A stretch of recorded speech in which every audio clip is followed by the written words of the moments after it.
अभी जैसे कि आप देख रहे हो पेमेंट प्रोसेसर्स के हमारे ट्रांजैक्शन से रिलेटेड जो ट्रांजैक्शंस थे वो अभी स्टार्ट नहीं हुए हैं। लेकिन आज ही मुझे अभी थोड़ी देर पहले भटकर सर ने कहा कि उनके ऑर्गेनाइजेशन में 23 सितंबर का जो विड्रॉ था क्रिप्टो पे $250 का, वो आज उन्हें रिसीव हुआ है।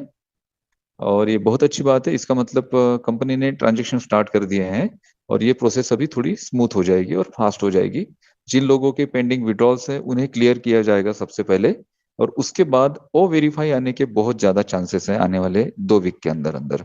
अब ये मैं टाइमिंग ड्यूरेशन नहीं बता सकता हूँ, इसका मैं चांसेस बोल रहा हूँ, मे भी बोलता हूँ। बहुत बार मैं जो चीजें बोलता हूँ उसमें एक शब्द होता है मे बी। मे बी का अर्थ होता है संभावना है। ठीक है, हम ऐसा बोलते हैं कि ये संभावना है। मैंने लास्ट टाइम जो हमारा संडे का सेशन हुआ था उसमें कहा था कि मे बी 15 डेज में ये हो सकता है।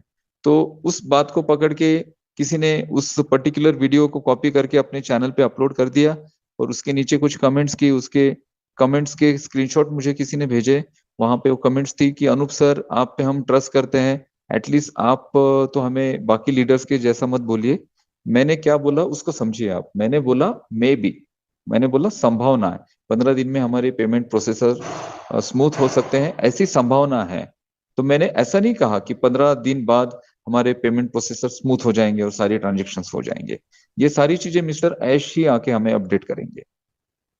और पिछले वीक मिस्टर ऐश आए थे और इस कल का जो सेशन हुआ था 360 पे, जो Marty, mister Marty, mister Chris and Red, ये लोग अपना सेशन करते हैं और वहाँ पे मोस्टली ऐश आते हैं और वहाँ से कुछ अपडेट्स हमें देते हैं। लेकिन कल वहाँ पर वो नहीं थे। इसका मतलब ये है कि वो बिजी है। वो बिजी है हमारे लिए। किस तरह से हमारे अकाउंट्स में बल्क अमाउंट को भेजा जाए, किस तरह से हम स्मूथली और बहुत सिक्योरली हमारे ट्रांजेक्शन्स को रिसीव कर पाए, ये सारे जो काम है ये काम चल रहे हैं और उसके पीछे वो बिजी है। जब ऐश ऐसे बिजी होते हैं, जब वेबिनार नहीं होता है या फिर ऐश आकर हमें कुछ अपडेट्स नहीं देते हैं, तो इसका मतलब यह है कि आने वाली जो चीज होती है वो डेफिनेट होती है। वो सारी चीजें डेफिनेट करके ही हमारे साथ अपडेट शेयर करेंगे और पेमेंट प्रोसेसर और ये सारी चीजें स्मूथ हो जाएगी, क्योंकि विड्रॉल रिसीव होना शुरू हुए हैं। हमने अमरावती के भाटकर सर के ग्रुप में विड्रॉल को रिसीव किया है। इस वजह से हम कॉन्फिडेंटली बोल पा रहे हैं आपको कि विड्रॉल प्रोसेस होने शुरू हुए हैं। धीरे धीरे ये स्पीड बढ़ेगी और फिर जितने भी पेंडिंग विड्रॉल्स हैं उसे बल्क अमाउंट में सेंड किया जाएगा। वो वेरिफिकेशन का प्रोसेस बहुत ज्यादा इंपॉर्टेंट है। और मुझे तो लगता है कि जब तक हम प्रॉपर तरीके से वेरीफाइड नहीं होते हैं तब तक विड्रॉल की जो प्रोसेस है उसे फास्ट या फिर बड़े अमाउंट के साथ नहीं किया जाएगा। जिन लोगों के ज्यादा डायरेक्ट उन्होंने अपने एफिलिएट्स क्रिएट किए हैं तो उनका वहां पे विड्रॉ बड़ा होगा। और बड़े विड्रॉ के लिए आपके बैंक की या फिर आपकी खुद की केवाईसी होनी बहुत जरूरी होती है उस पर्टिकुलर अथॉरिटी के साथ जहां से आप पेमेंट विड्रॉ कर रहे हैं। ठीक है, अननोन सोर्स को पेमेंट, बड़ा पेमेंट सेंड नहीं किया जाता है। छोटे मोटे ट्रांजेक्शन्स में भी हो जाए, बट बड़े ट्रांजेक्शन्स के लिए आपके केवाईसी वेरीफाई होना बहुत ज्यादा जरूरी होती है। तो अपकमिंग डेज में हो सकता है कि आने वाले 1 वीक में या 2 वीक में आपको वो वेरीफाई के थ्रू केवाईसी करने का प्रोसेस मिल जाए। जैसे ही आप आपकी केवाईसी करते हैं, जैसे ही पूरी केवाईसी होती है, पेमेंट और बाकी जो बोनसेस एंड कमीशंस एंड बाकी जो मिस्टर ऐश ने ए बॉम्ब के बारे में बोला है वो चीजें उसके बाद ही स्मूथ होगी। ऐसा पर्सनली मुझे लगता है। ठीक है, ऐसा पर्सनली मुझे लगता है। ऐसी कोई ऑफिशियल न्यूज नहीं है। मुझे ऐसे लग रहा है कि वो वेरिफिकेशन आने के बाद ये चीजें बहुत ज्यादा स्पीड से होगी, स्मूथ होगी। तो एक ही सवाल आपके सबके मन में होता है कि भाई कंपनी कर क्यों नहीं रही है? इतने सारे प्रोसेसर्स हैं, बहुत सारे इंटरनेशनल पेमेंट्स हम करते हैं, ऑनलाइन ट्रांजेक्शन्स होते हैं। तो इसके अलावा बहुत सारे ऐसे शॉपिंग वेबसाइट्स है लाइक amazon, फ्लिपकार्ट, जहां पर ट्रांजेक्शन्स किए जाते हैं, मल्टीपल अमाउंट्स में ट्रांजेक्शन्स किए जाते हैं। तो उनके, मैं amazon की आपको बात करता हूँ। amazon में amazon का इंडिया का सेक्शन अलग है पूरा, amazon.com एंड amazon.in। हम जब परचेस करते हैं amazon पे तो amazon.in से परचेस करते हैं और इंडिया के ट्रांजेक्शन्स इंडिया में ही होते हैं। आईएनआर टू आईएनआर ट्रांजेक्शन्स होते हैं। अमेजोन पे आप अगर आप कुछ प्रोडक्ट परचेस करते हो, अगर वो प्रोडक्ट आपको पसंद नहीं आता है तो उसको अगर रिफंड करना है तो अमेजोन के दो ऑप्शन है। या तो अमेजोन प्राइम अकाउंट में वो पैसा एज अ क्रेडिट डिपॉजिट होता है, जिसके थ्रू आप उसके दूसरा कोई प्रोडक्ट परचेस कर सकते हैं। और आपको अगर वो अमाउंट रिटर्न चाहिए होगा बैंक में आपके, मीन्स आपने कुछ 2000 रुपीज का कोई प्रोडक्ट परचेस किया, आपके घर पर आया लेकिन आपको पसंद नहीं आया, और आपने चाहा कि भाई अब मैं इसको रिप्लेस नहीं करूंगा, इसको मुझे रिटर्न करना है। जब आप रिटर्न की रिक्वेस्ट सेंड करते हैं अमेजोन को, तो अमेजोन आपको दो ऑप्शन देता है।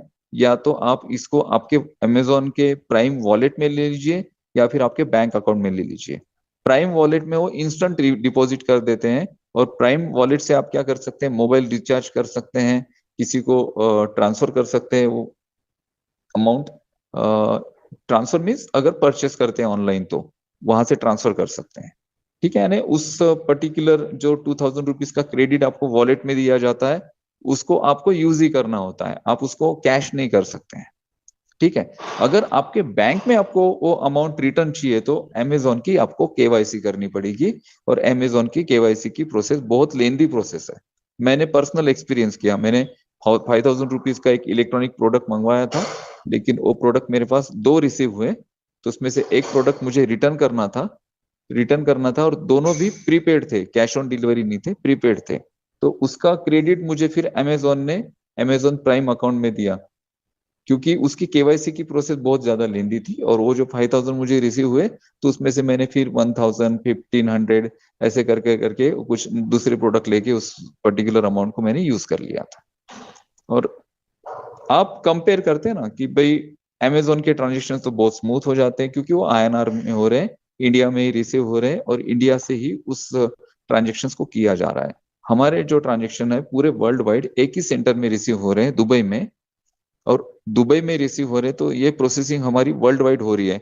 तो इंडिया से आईएनआर जा रहा है तो यूएसडी में कन्वर्ट हो रहा है, पाकिस्तान से अलग कोई अमाउंट जा रहा होगा, बांग्लादेश से उनकी अलग करेंसी जा रही होगी, यूएसए से यूएसडी जा रहा है, तो अफगानिस्तान या फिर बाकी गल्फ कंट्रीज या फिर बाकी यूरोप या रशिया, ऐसी कंट्रीज से उनका जो लोकल करेंसी है वो जा रही है, और उससे कन्वर्ट किया जा रहा है यूएसडी में, और उसके बाद वो डिपॉजिट होता है।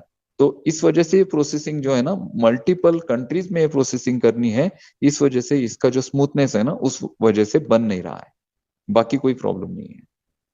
और अभी मल्टीपल ऑप्शंस आएंगे, जैसे मैंने एक सेशन में कहा था कि हो सकता है कि कंपनी अलग अलग एरियाज के लिए अलग अलग गेटवे को यूज करे, जैसे इंडिया के ट्रांजेक्शन्स के लिए किसी एक या दो या तीन गेटवे को यूज करे, बाकी अदर कंट्रीज के ट्रांजेक्शन के लिए और कुछ गेटवे को यूज करे, और दूसरे कंट्री के ट्रांजेक्शन्स के लिए और कुछ गेटवे को यूज करे। यानी मल्टीपल गेटवेज को अगर कंपनी यूज करती है, तो ये अमाउंट रियल टाइम में क्रेडिट होगा, रियल टाइम में डेबिट भी होगा। ठीक है, और वहां से डेबिट होके उसको आना है आपके बैंक अकाउंट में।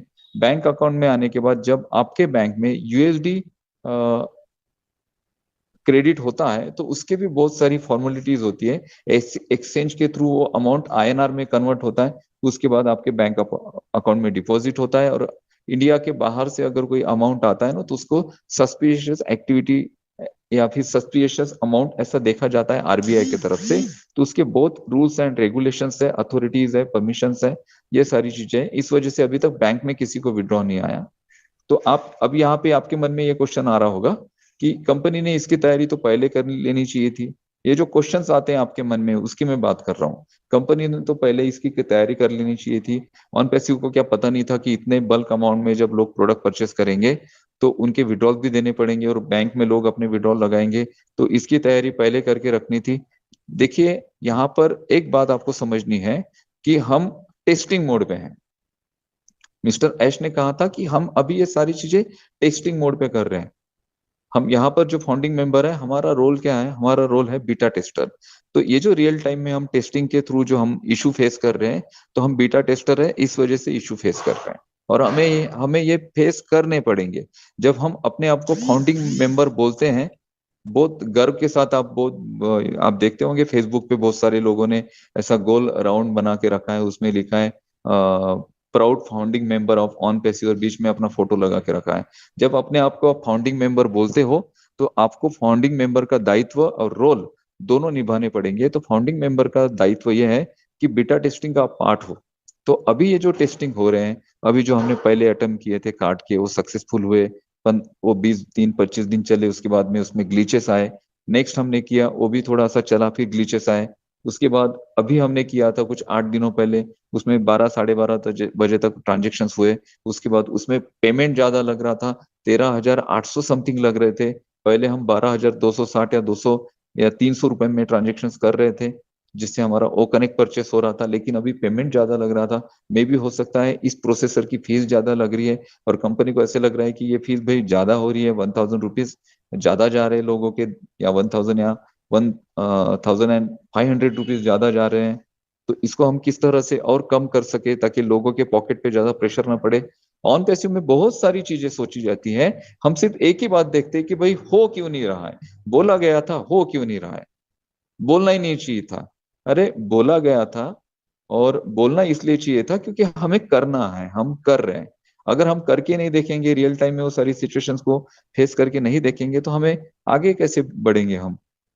तो इस बात को समझना आपको बहुत ज्यादा जरूरी है। इस वजह से जो पैनिकनेस आपके माइंड में चल रहा है, जो परेशानी है, डर है, जो सिचुएशंस है, वो उसको थोड़ा सा आप साइड में रखिए, और रियल टाइम में सारी चीजें होगी, और मिस्टर ऐश आके सारी अपडेट्स हमारे साथ कवर करेंगे।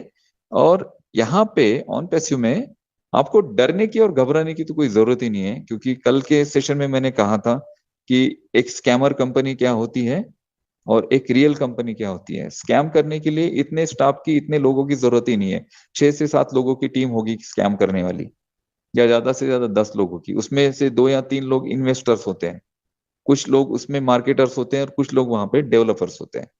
इन्वेस्टर क्या करता है, पैसा इन्वेस्ट करता है, जिसके थ्रू डेवलपमेंट होती है।